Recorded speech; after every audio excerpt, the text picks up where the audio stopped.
Hello, I'm Tom Kine, it's my wife Erin, and my daughter Delaney.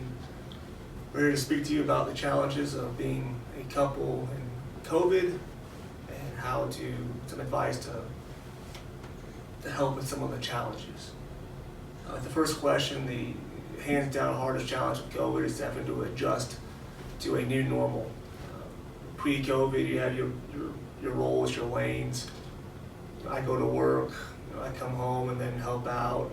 The kids, by and large, are used to mom being home and their rules and procedures. And when all of a sudden I'm put in the equation, being home more often than not, I'm having to then adjust to the rules and procedures, and it throws chaos into the mix with especially young children and what they're used to in their routines.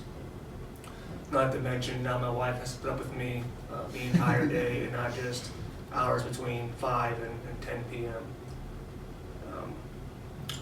That being said, with COVID and understanding it is literally a once in a lifetime pandemic, we have to exercise patience and flexibility in all things. Marriage, when you take your vows for marriage, you vow to be there through good times and bad, sickness and health. And this is certainly one of those periods where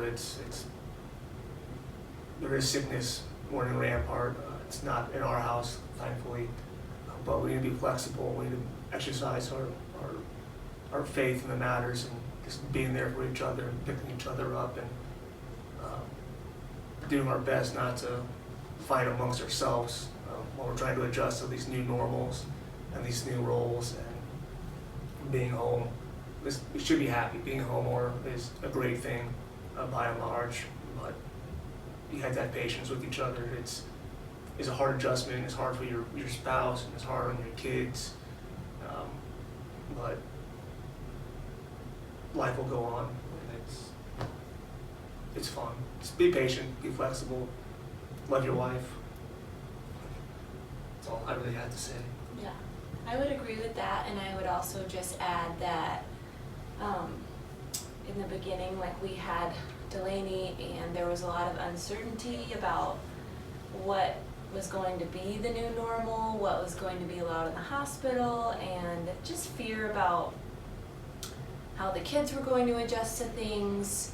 So that added stress to our marriage too, but I just, in my prayer, kept hearing that Jesus was going to be with us no matter what, as always, so keeping that at the forefront of my mind helped me and still helps me.